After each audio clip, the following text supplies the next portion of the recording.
Hello, everyone. This is Inderpreet Shoker with ARC, and today I am in conversation with Brendon Russ. Brendon is the Executive Director of Reliability and Asset Services at JLL. Brendon was actually a speaker at the ARC Industry Forum in Orlando a few years ago, where he shared his organization's APM journey with all of us. So today we'll get a bit of an update from him. Thank you so much for joining us, Brendon. Thank you, Inderpreet. It was very nice of you to have me here today. So, Brenda, to start off with our conversation, can you please share a little bit about yourself, your role, as well as your organization? Sure. Brendon Russ, as you said, my title is the Executive Director of Reliability and Asset Services at JLL. Jones Lang LaSalle, if we were spelling out, is a global real estate company that has 115,000 employees worldwide. And one of their services for their clients is asset management, which falls under the umbrella of a division of the company known as Work Dynamics, which is where my group lies, which is the actual deployment of reliability engineers or any other professionals or project managers to actually take care of the assets for their client services. Myself personally, I've had 20 years of experience solely in the realm of reliability and asset management within different industries, and I've been with JLL for 3.5 years.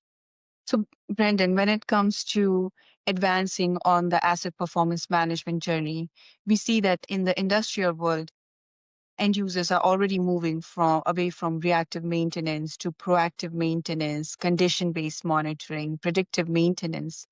And that change has been happening for many, many years. And there is a big incentive for that as well. If there is an unplanned downtime, then you could lose hundreds and thousands of dollars within few hours. In the facilities management world, some of these advanced technologies like condition-based monitoring, predictive maintenance are, I would say, relatively new. So what are the challenges around bringing these advanced technologies to this industry? I would say that it comes down to just base understanding and knowledge about what the system is. So I came from the industrial background as well, over 16 years experience just in that field. And I can tell you, no matter what was happening out in the field, if the air conditioning in the front office went down, that became my day.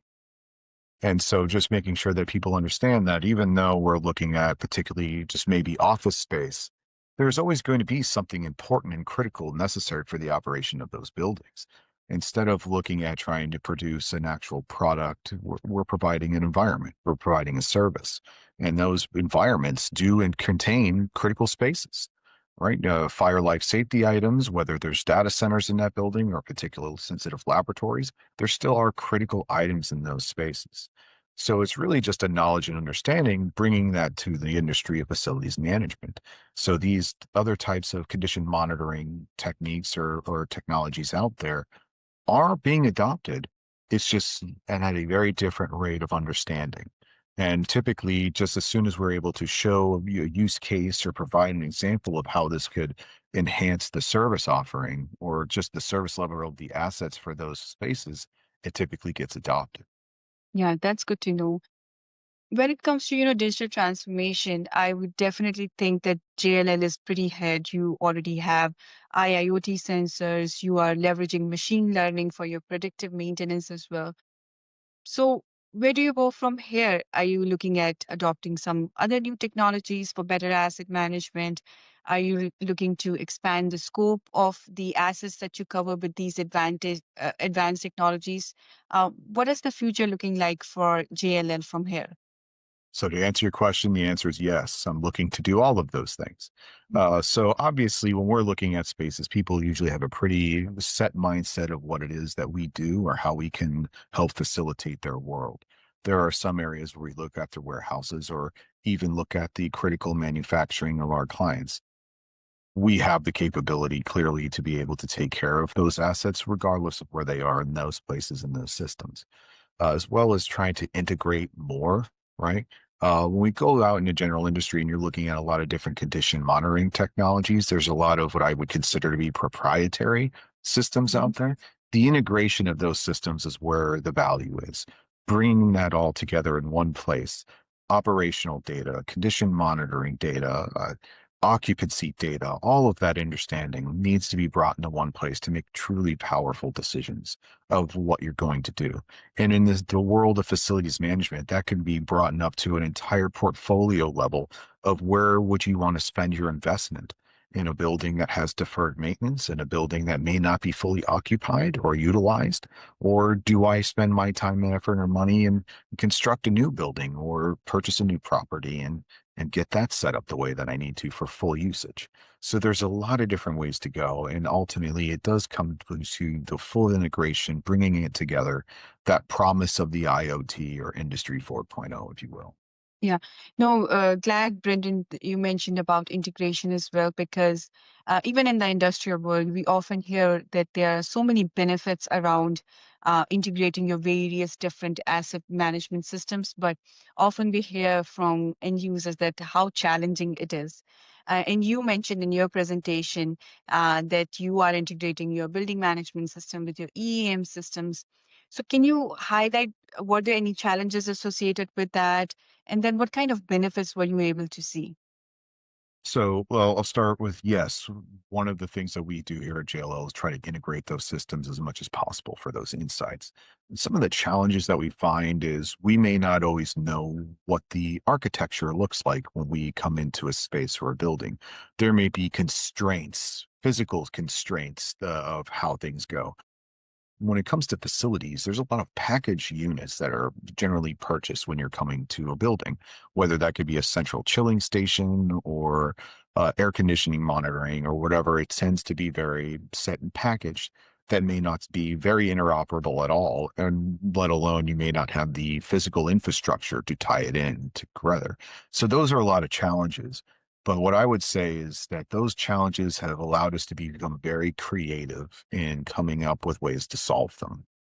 So we've become very nimble at finding ways to take disperse data lakes of information for different pockets of information and tying it together. We've also become very good at tracking the energy uses, sustainability type items, even to the point of tracking how many times recycling bins are being utilized to know about service levels. But we've become very adept at finding ways around those challenges. Not to say that we're gonna nail it on the head every time, but we can figure it out is what I would answer that with. That's great, Brendan. Another thing I wanted to ask you about is you mentioned that you guys leverage uptime elements quite a bit. You look at these uptime elements as the foundation of your APM strategies. Can you please elaborate a little bit more on that? Absolutely. So JLL has a partnership with the Association of Asset Management Professionals, the certifying organization of the uptime elements.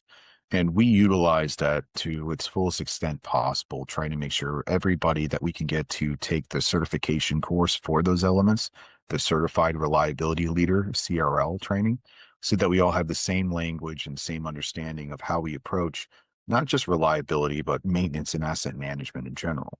And how we actually tend to employ that concretely on the ground is how we look at the assets, how we determine what those first steps should be, and then how we can work on a ground of continuous improvement going forward, all the way from a common method of looking at an asset, classifying an asset, doing a failure modes effects analysis on there to come up with a baseline strategy towards that asset, replacement cycles, understanding why standardization or understanding parts, MRO spares need to be constructed, how we look at it in our CMMS system. I could legitimately go on for days about how we use those concepts within JLL to really try to reach the excellence of service that's expected of us.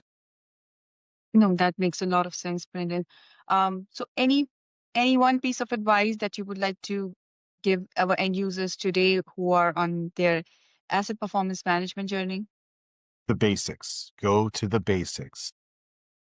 As much as we want to look at the bright, shiny objects of AI or any of those types of things, the basics, none of that works if you don't have good, solid data, if you don't have good, solid governance of how you're going to go and approach it. Without that, you'll have a toy that will look very impressive, but not very helpful. So the basics, the basics, the basics. That's awesome. Thank you, Brendan. Thank you so much for your time today. I really enjoyed our conversation. Thank you for having me.